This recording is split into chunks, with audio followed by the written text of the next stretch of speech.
acompanhando. E se tiver com o livro, aí melhor ainda, porque aí a gente interage com o livro, tá? Tá, então deixa eu pegar ele. Pronto. A leitura, eu vou começar a partir da página de número... Deixa eu ver aqui, assim. Número 54. A leitura está na página número 54. E o calor tá demais, pense.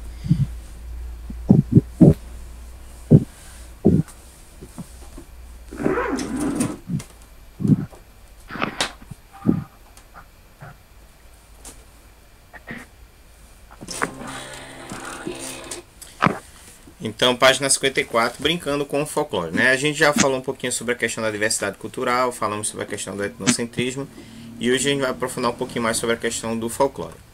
Pense na palavra folclore. O que vem à sua cabeça? Saci Pererê, Mula Sem Cabeça, Bumba Meu Boi. Parece algo ligado à vida nas fazendas e cidades do interior, distante do dia a dia das grandes cidades, não é?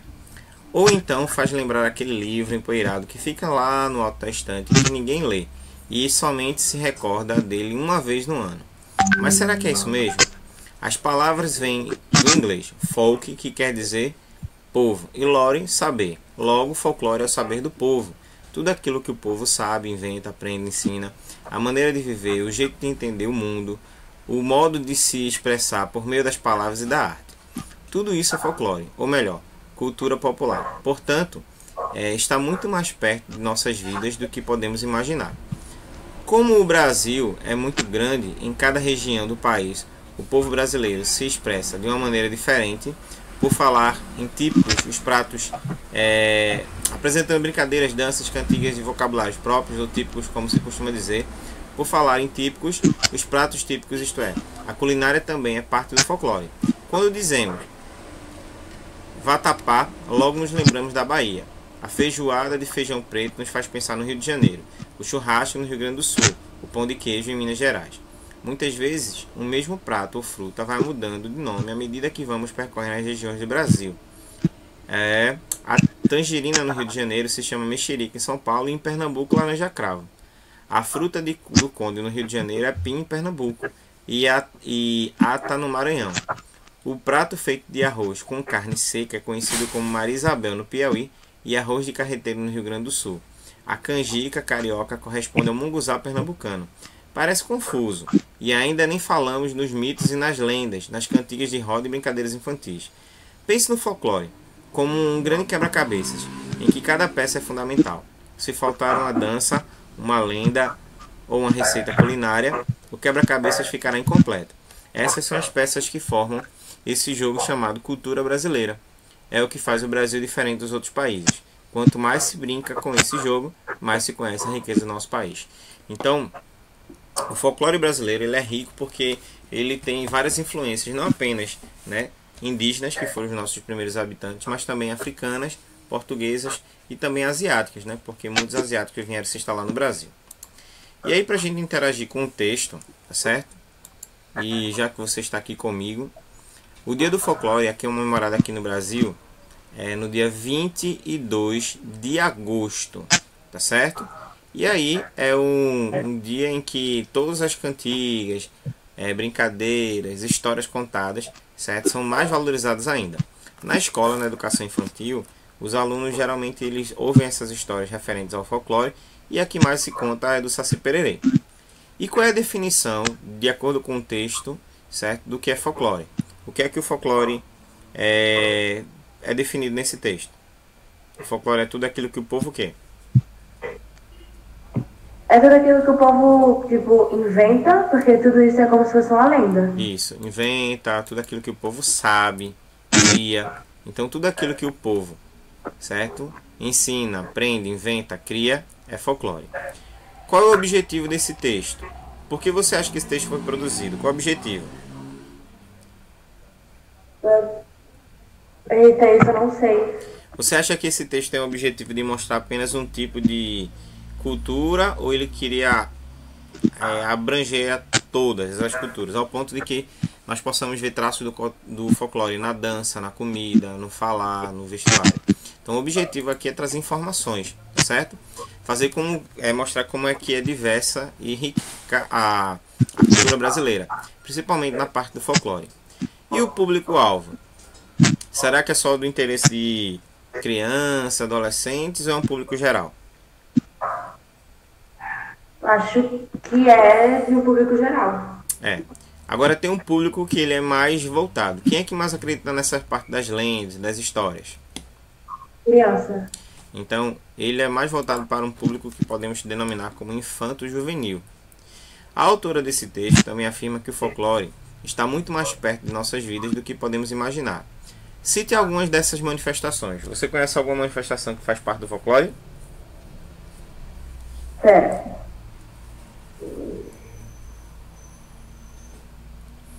As festas. As festas. Lembra de alguma? Folclore.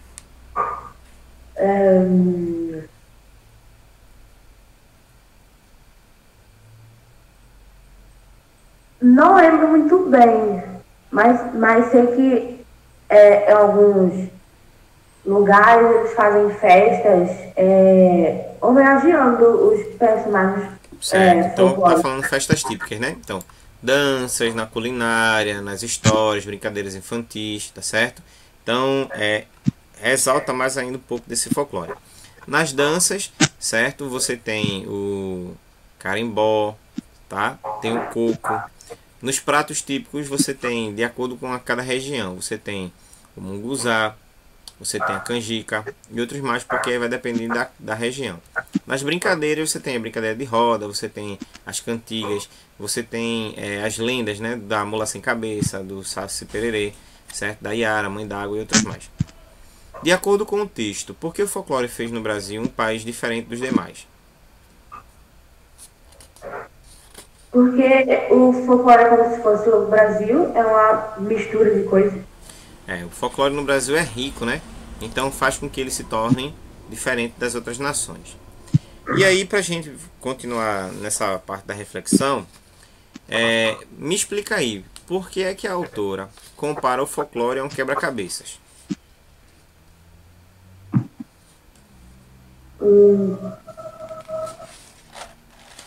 Um quebra-cabeça é um jogo composto por quê? Pelo quê? Festas. Peças. Então, para a autora, o folclore é um jogo quebra-cabeça porque cada parte da cultura, cada música, cada brincadeira é uma peça do folclore. Entendeu? Bom, e quais as manifestações folclóricas são citadas no texto, brincando com o folclore? Deixa eu ver.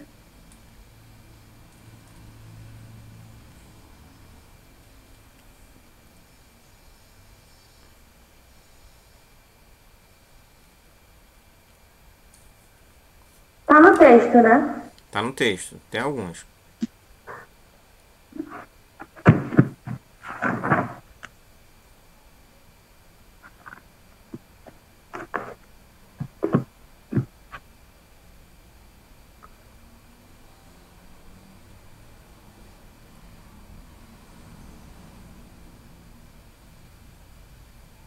Não tô achando. Ó, ele fala sobre alguns seres mitológicos, né? Assim, né? Saci, a mula sem cabeça. Fala também sobre a questão da comida típica e outras mais. Certo? É tudo isso aí que o texto que a autora está trazendo para essa reflexão. E aí, para a gente avançar um pouco mais, quais dessas manifestações da nossa região você mais gosta? Entre as comidas, danças e outras coisas mais. Comida. Lembra de algum? Algum prato? Isso que você disse. Tem festas que eu vou que falam sobre as lendas e as comidas que eu vejo é munguzá, arroz doce, como é o nome? Canjica? Pamonha? Então, na verdade, o que você mais gosta é da parte das festas juninas, né? As comidas de milho. Tem os contos, Ok. mas Beleza. história. O povo sem tradição morre a cada geração. Ou seja, se a gente não preserva a cultura, o nosso povo começa a entrar no esquecimento. Avançando um pouco mais, releia esse trecho para responder.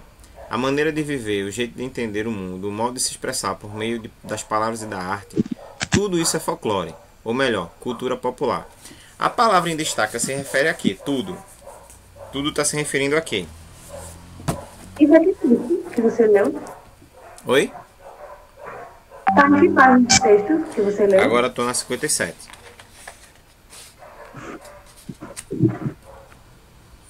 Ah.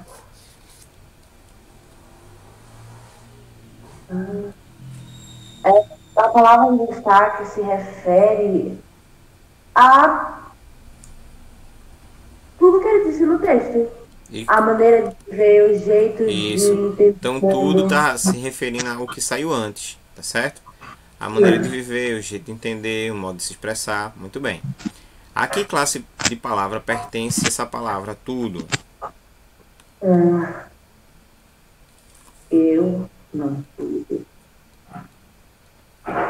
Tudo é um pronome o quê?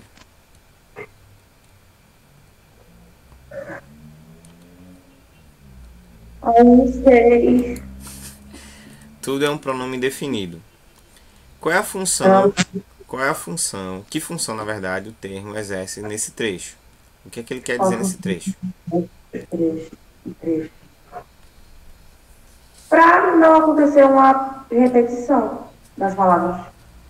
Isso. Ele retoma o que foi dito para não haver repetições. Muito bem, estou gostando.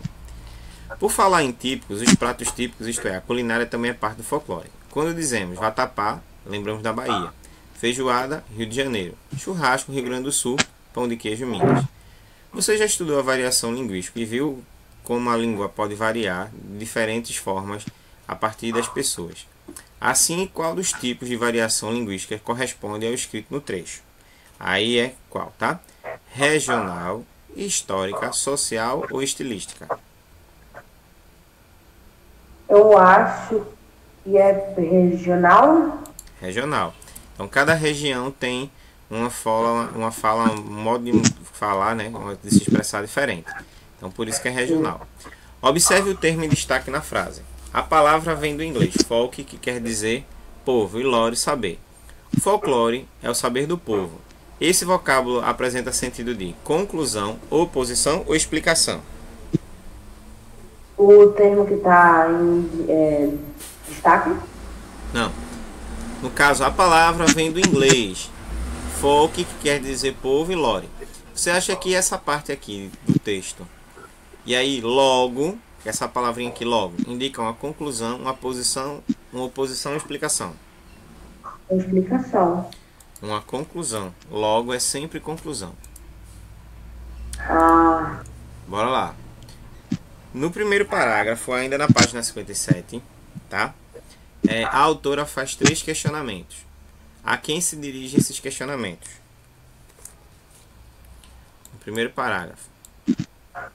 deixa eu ver. Voltando aqui para o primeiro parágrafo. Pense na palavra folclore. Você acha que quando ela usa aqui, pense na palavra folclore, ela está falando com quem? Com o público que está lendo. Com o leitor, isso mesmo. Indique algumas expressões que comprovem isso. E aí você já pode pegar isso, né? Pense, né? Sua. Qual é a função desses questionamentos no texto? Por que eles estão no texto? Qual é a função deles?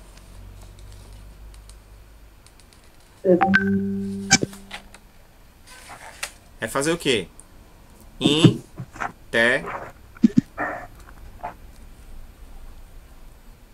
É chamar a atenção do leitor, é interagir com o leitor, fazer com que o leitor perceba que ele faz parte daquele processo. Nesse parágrafo, em um momento, a autora pede para que o leitor concorde com a ideia expressa por ela. Que expressão ela empregou para solicitar essa concordância? Nesse parágrafo, Nesse momento, tá? A autora pede para que o leitor concorde com ela. Qual é a expressão que ela usa, certo? Para definir isso. Então, a expressão aqui no texto, ó, é essa aqui, ó. Não é? Ah, sim, era esse que eu ia dizer. Não é? Então, essa expressão aí é a que ela usa para chamar a atenção do leitor. O estrangeirismo é justamente a adoção de algumas palavras de outros idiomas ao nosso idioma. Como, por exemplo, shopping, vem do inglês. A gente usa com muita facilidade, tá certo? Hambúrguer, fast food, show, certo? Muitas outras palavras fazem parte de outras culturas e a gente não sabe. Por exemplo, paçoca vem do indígena, né? Tapioca também, tá certo? Abajur vem do francês e outras mais. Bom, releia o trecho agora. A palavra vem do inglês, folk, que quer dizer povo, e lore, saber. Que palavras estrangeiras deram origem ao termo folclore? É do inglês. Sim, quais são essas palavras? Folk, Folk lore. e lore, muito bem. Essas foram as palavras que deram origem à palavra folclore. Compare agora os termos em inglês a palavra folklore, que eles originaram e explique o que é que eles, se eles manifestam a mesma grafia ou não. Por exemplo, quando você pega a palavra folklore e pega a palavra folklore, a escrita é a mesma? Não. Não. E por que ela não manteve a mesma escrita? Porque a palavra folclore vem de um país diferente do nosso. E aí o que foi que a gente fez? A gente adaptou para o nosso idioma. Então ficou folclore, de uma forma que fique mais fácil de falar. O sentido da palavra folclore, nos dias de hoje, corresponde ao significado de palavras que se originam. Sim ou não? Uma palavra sim? Sim. Então, ó, o folclore, né, também transmite isso aí. O significado continua sendo o do saber popular, daquilo que o povo sabe, conhece. Bom, o uso de palavras de outros idiomas chamamos de estrangeirismos. Observa agora aqui. Sally, 75 off Sally. Nessa fotografia, observamos o emprego de algumas palavras estrangeiras. Identifique quais são. Quais são as palavras estrangeiras que aparecem aí? Sally. Só Sally, Off. Sally e off. Isso. Qual é o significado dessas palavras? Tu sabes? Off eu acho que é desligado. E Sally eu acho que é tipo promoção. Eu acho que é isso. Sally é promoção, desconto ou liquidação. Certo? Certo. E qual é o idioma delas? Oi? Qual é o idioma que elas se originam? Inglês. Inglês. Muitos termos estrangeiros incorporados à língua portuguesa ainda não foram aportuguesados, ou seja, não receberam como o folclore recebeu, aquele jeito português de falar. Por isso, nós iremos trabalhar agora analisando, tá certo? Algumas dessas frases aqui e a gente vai encaixar uma dessas perguntas aqui, uma dessas palavras aqui. Meu primo arrumou um trabalho de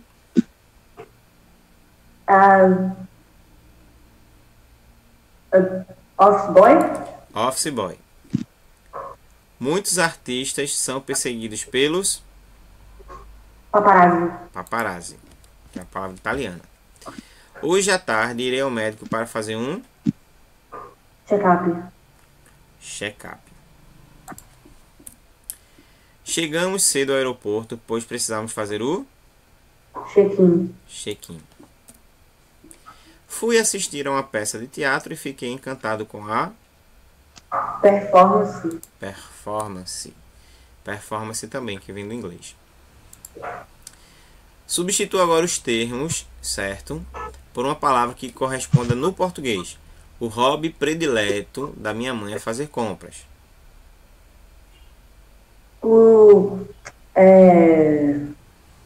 Ai, Jesus. Vou dar uma dica. Tem o nome de um biscoito. E o nome de um biscoito?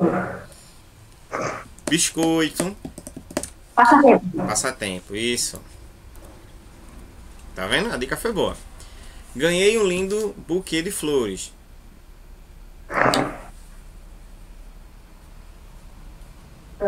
Isso não é do inglês, né? Não, isso aqui é francês, buquê. Buquê. É tipo um conjunto de flores? E a gente chama de quê? Buquê ou arranjo. ou ramalhete, se você quiser colocar. O sistema operacional do computador solicitou um password desconhecido por mim. Uma senha desconhecida por senha. mim. Palavra-chave ou senha. Com licença, preciso ir ao toilette. Zerar o banheiro. Banheiro. E o menu desse restaurante é muito bem elaborado. Menu por... Eita. Menu pode ser substituído por qual palavra?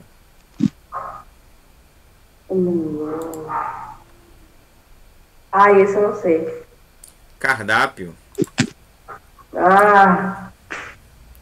Bom, avançando agora, vamos para 60 e aí até a página número 63 vai falar um pouquinho sobre as histórias em quadrinhos, tá? Então, para casa da Vodita. Quase que ia me esquecendo. Hoje é dia da avó. Dita conta a história. E se eu chegar atrasado, perco metade da prosa. É melhor eu apressar o passo. Aí ele vê, toim. Ah, um saci? Não, o coelhinho da Páscoa, seu bocoió. Pois não tenho tempo pra você, seu saci. A minha avó tá contando história e não posso me demorar. Track. Esses lobisomem só sabe atrapalhar nosso caminho quando a gente... Deixa eu passar aqui que eu não passei. Só sabe atrapalhar nossos caminhos quando a gente tá com pressa. Com licença.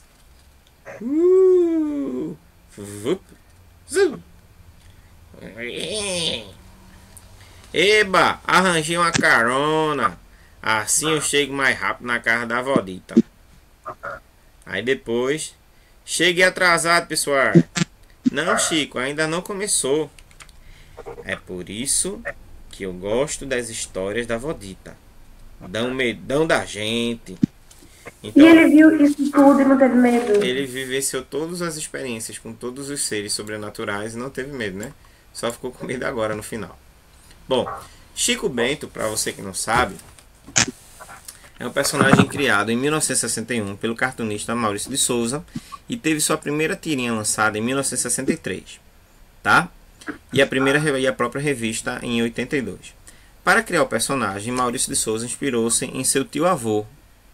Chico Bento é um típico caipira brasileiro, anda descalço, usa chapéu de palha, roupas simples, adora pescar e nadar. Além de ter uma linguagem característica, ele frequenta a escola, mas não é um aluno dedicado, pois sempre se atrasa. Esquece de fazer os deveres, inventa histórias e tira notas baixas. Apesar disso, é muito bondoso, generoso, amante dos animais e da natureza. É adorado por todos os leitores de suas histórias. Chico mora com os pais, seu Bento e Dona Cotinha. Outros personagens também que fazem parte do cotidiano de Chico. Vodita, mãe de seu pai, Rosinha, a namorada, Zelelê, primo, Zé da Roça e Iro, amigos. Anjo Gabriel, anjo da guarda de Chico, Zeca, primo da cidade, Dona Marocas, professora, e Inholau, dono de uma plantação de goiabas. Bom, quem é o personagem principal dessa história? Chico Bento? Chico Bento. Que outros personagens participam dessa história? Da história que a gente lê. Deixa eu ver aqui. Todos os personagens do que participam da história, né? Sim, mas que estavam lá. Quem foi que estava na história que ele saiu contando? Então, ele se encontrou com quem primeiro? Dos seres mitos. O Saci, o lobisomem. Depois veio quem?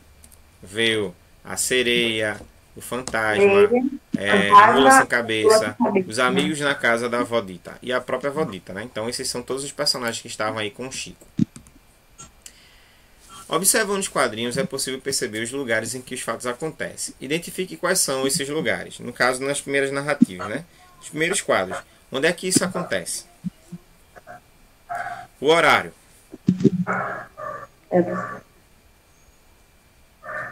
Tá de noite. Tá à noite, né? E onde é que acontece essas cenas? como se fosse numa fazenda, numa roça. Uma roça, né, no sítio, isso mesmo. Bom, por meio, tá?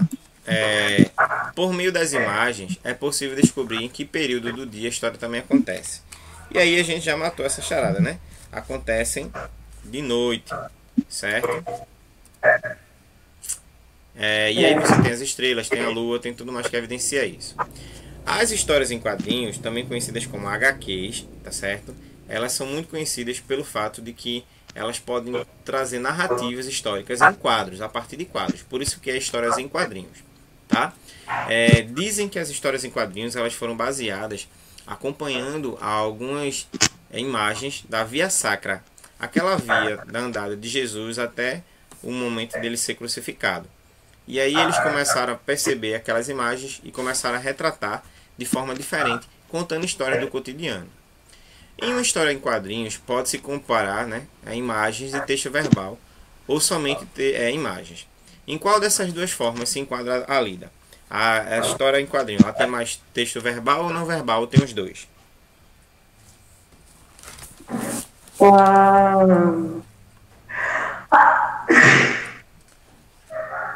Ela tem texto verbal, só tem texto verbal, ela só tem texto não verbal, ou tem os dois? Misto. Ela é mista, tem os dois. Em um HQ verbal, né, a história pode ser narrada em forma de monólogo, quando um personagem fala sozinho, e diálogo, quando ele fala com outra pessoa. No decorrer dessa história daí, certo? Ocorrem mais monólogos ou diálogos? Monólogos. Monólogos. Em quais momentos da história o personagem principal estabelece diálogos com outros personagens? Na última tirinha. Em qual momento? Ah, não tem não. Tem sim, ó. Aqui, ó. Quando ele encontra com o Saci, e Saci fala. Não, aí ele responde, tá certo? E depois, certo? Uhum. Quando ele passa pela Yara, tá? Com licença. Com licença, tá certo? Aí ele vai passando até chegar na casa da avó Dita. Então, são esses passos aí que o Chico percorre, que ele vai estabelecendo alguns diálogos. Com o Saci, com a Yara e na casa da avó Dita. No início da história, Chico Bento cita uma atividade que costuma realizar com frequência. De qual atividade se trata? No início da história. Histórias. Ele vai sempre para onde? Pra casa da avó Dita. Para casa da avó Dita, para ouvir as histórias que ela tem para contar. Nessa questão agora, na página 65, você vai colocar embaixo aqui, tá certo? O tipo de sentimento que essas imagens podem aqui retratar. E aqui a gente vai dizer uma por uma. No caso daqui, essa primeira. Vixe, e quase que esquecendo.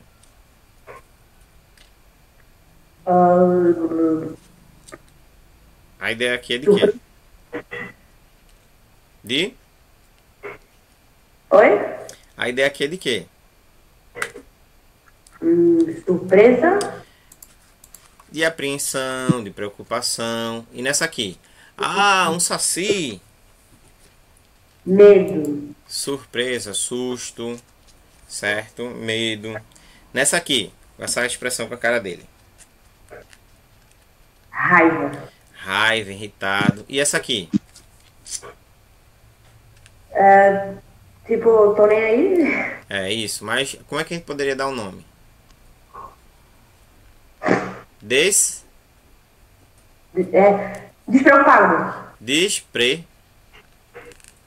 Culpado. Despreocupado.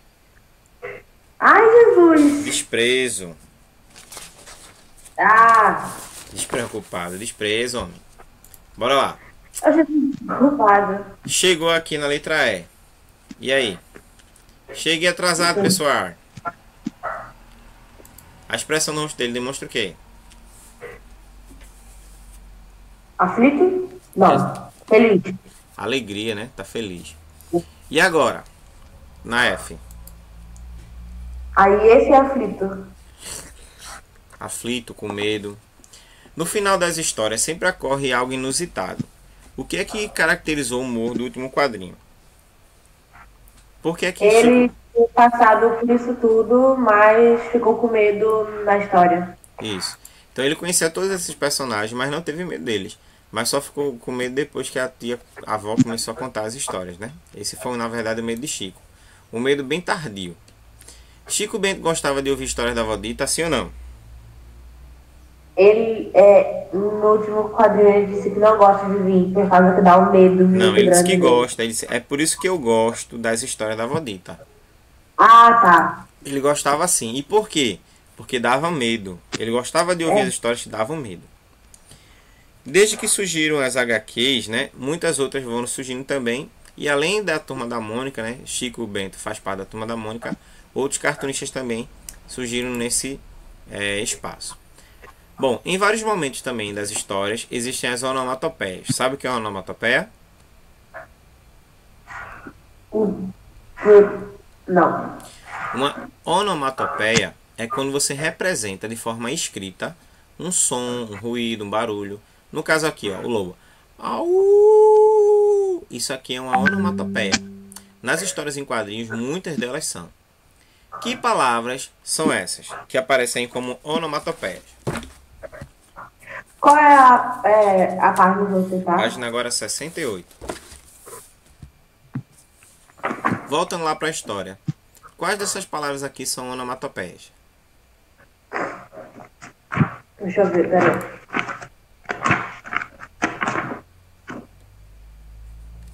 O lobo fazendo. O lobo, Ah, né? O saci, ó, toim, toim. A Yara, ó, ya, ele pulando em cima da cabeça da Yara. Entendeu? Ó, vup. Então, e puxando todas essas chocalho. palavras aí que aparecem, descritas na história em quadrinho, são onomatopeias. Então, você vai representar um cachorro latino. Qual é a onomatopeia que você vai usar? Au, au. Gato miando. Miau. Campainha tocando. Ding dong. Então, entendeu? Toda vez que você usa essa expressão, você usa uma onomatopeia. E que sons elas representam? Então, Isso é representação. ó, representa o som do saci pulando, representa o som do lobisomem, como é que se diz? Grunhindo, né? A Yara gritando, a pisada também, né, na cabeça da Yara, tá certo? O som do mal assombro lá dos fantasmas. Então, todos esses sons aí são reproduzidos através das onomatopeias. Muitos termos também aparecem com variações regionais, aquelas que são típicas faladas na apenas região. Identifique, por exemplo, um exemplo de variação regional. Um exemplo de. Variação Você regional. tá. Volta aqui no texto. Aqui já tem, ó. É no texto ou na tirinha? Não, aqui no textinho da história em quadrinho. Na primeira já tem, ó. Vixe, quase que ia me esquecendo. Então, assim, ó. Essas são expressões típicas, certo? Que vão indicando regionalismo, tá? Aqueles momentos em que o fator da região é muito forte na vida das pessoas. Elas são identificadas por isso. Onde ocorrem as surpresas nessas palavras? Surpresa. Local, local. Você acha que é na cidade grande? Você acha que o quê? Ó, onde ocorrem as supressões nessas palavras? Reescreva de acordo com a norma oculta. Ou seja, aliás, deixa eu ver, acho que eu li errado. Eu li errado. Deixa eu voltar aqui. Aqui, de que região essa linguagem é característica? Então, ó, do interior, né, o pessoal da roça. E aí, ó, em nosso dia a dia, muitas vezes usamos palavras coloquiais. São palavras que usamos no dia a dia, tá certo? No início, no meio ou no final de um termo. Isso ocorre no texto. Sim, algumas palavras, como por exemplo, pra, demorar e lobisomem. Onde ocorrem as supressões dessas palavras? Pra, demorar e lobisomem. Então, ó, Pra. pode falar. No meio, aqui ó. No K ele tira um A, porque era para ser para. Isso.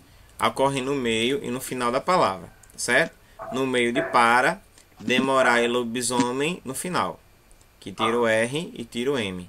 Então, ocorrem nessa posição aqui. Em sua opinião, por que essas supressões são empregadas?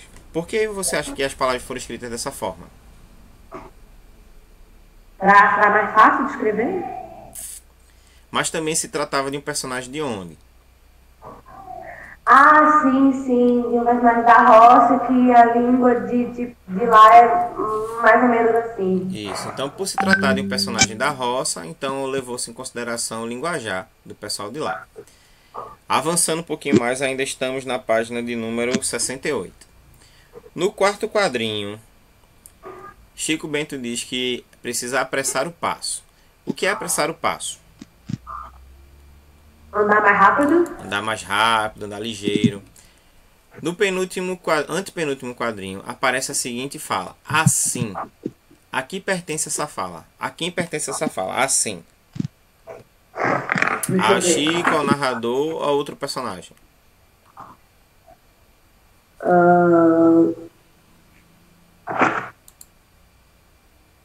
Aqui, ó. Assim, quando ele chega, pega no carona no galope da mula sem cabeça. Assim. Pertence a quem essa fala? Ao Chico Bento, o personagem. Pertence ao narrador da história. E qual é a função? E qual é a função dela no texto?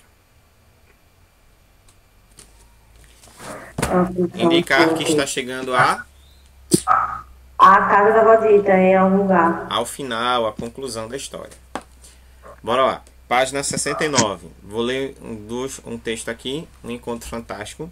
Aí acompanha para a gente fechar nos últimos 2 slides. Todos os anos eles se reuniam na floresta, à beira de um rio, para ver quantas andava a sua fama. Eram criaturas fantásticas e cada um vinha de um canto do Brasil. O Saci Pererê chegou primeiro. Moleque pretinho, de uma perna só, barrete vermelho na cabeça. Veio manquitolando. Sentou-se numa pedra, acendeu seu cachimbo. Logo apontou no céu a serpente emplumada e aterrissou aos seus pés. No meio das folhagens saltou um lobisomem, a cara toda peluda, os dentes afiados enormes. Não tardou, o tropel de um cavalo anunciou o negrinho do pastoril, montado em pelo no seu baio. Só falta o boto, disse o Saci impaciente. Se tivesse alguma moça aqui, ele já teria chegado para seduzi-la, comentou a serpente emplumada. Também acho, concordou o lobisomem. Só que eu já a teria apavorado. Ouviram nesse instante o rumor à margem do rio. Era o boto saindo das águas na forma de um belo rapaz. Agora estamos todos, disse o negrinho do pastoreio. E então perguntou o boto, saudando o grupo, como estão as coisas? Difíceis, respondeu Saci e soltou uma baforada. Não assustei muita gente nessa temporada. Eu também não, emendou a serpente emplumada. Parece que as pessoas lá no Nordeste não têm mais tanto medo assim de mim. Lá no Norte se dá o mesmo, disse o boto.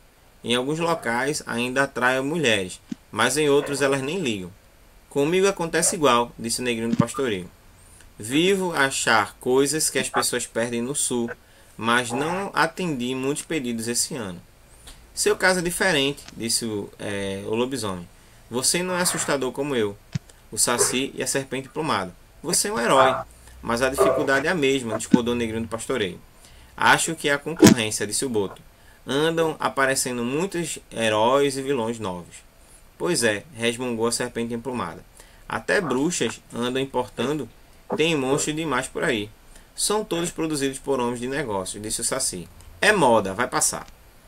Espero, disse o lobisomem. Bons aqueles tempos em que eu reinava no país inteiro, não só no cerrado. A diferença é que somos autênticos, disse o negrinho do pastoreio. Nós nascemos do povo. É verdade, disse o boto, mas temos de refrescar a sua memória.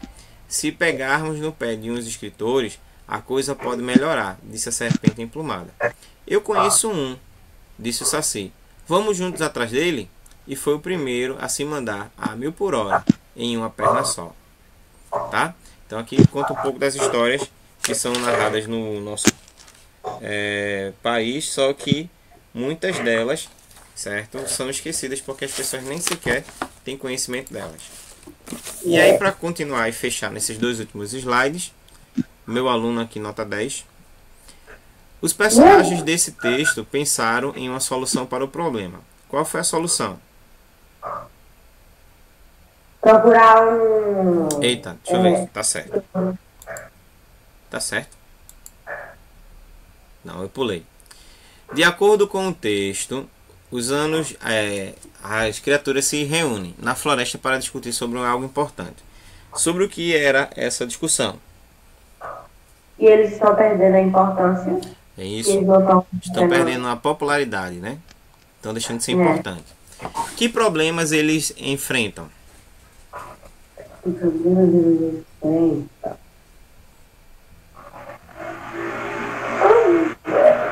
O povo não está ligando mais para eles. Então o povo não se assusta mais com eles. Em algum momento do texto, as criaturas citam algumas regiões do país. Qual é a relação entre as regiões e os personagens? Porque foram lá que eles foram criados? Isso, então são as regiões nas quais eles foram criados, né? Então são típicos daquelas regiões. Qual é a principal semelhança entre o texto da HQ e a HQ, certo? Casa da Vodita, ou seja, esse texto que a gente leu agora e a HQ. Qual é a principal semelhança? A principal semelhança é que narra uma história, narra um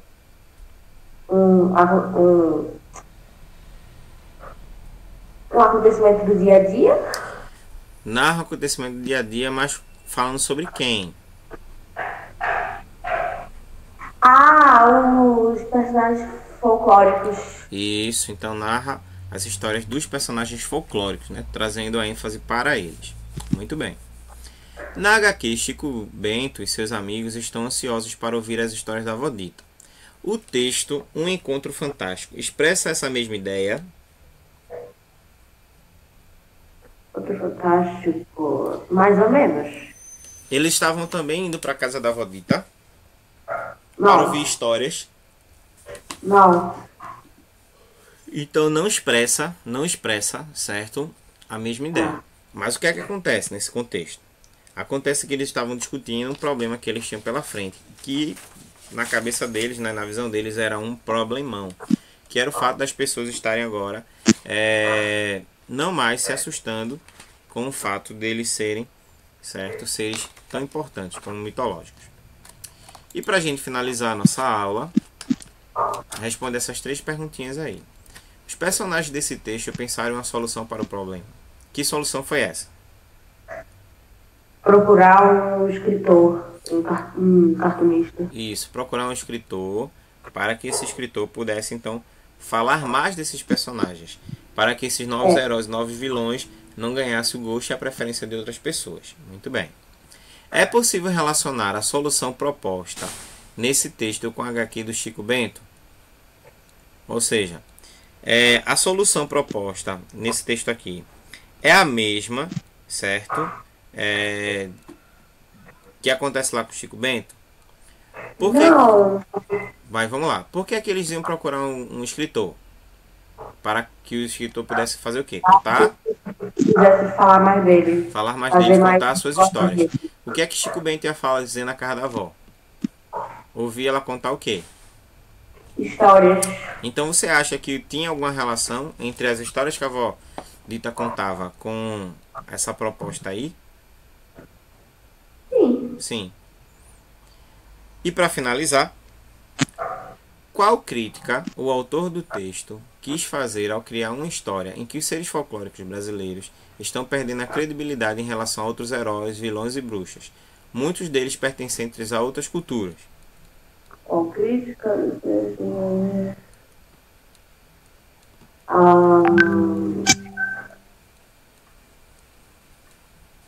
Eita.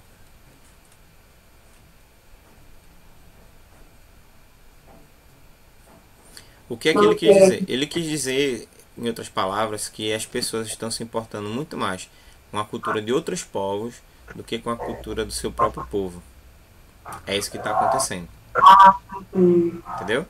Então as pessoas estão muito mais interessadas em conhecer lendas urbanas, histórias de outros povos, sobre bruxas, sobre heróis e vilões, que é o que hoje realmente tem falado muito, certo? Do que as histórias sobre os folclores brasileiros, tá? Inclusive tem algumas revistas que eles estão reformulando até mesmo a imagem de alguns desses personagens. Alguns ficaram mais assustadores e outros ficaram mais simpáticos, entendeu? Justamente com a intenção de atrair a atenção do leitor. Bom, sobrevivemos até aqui, certo?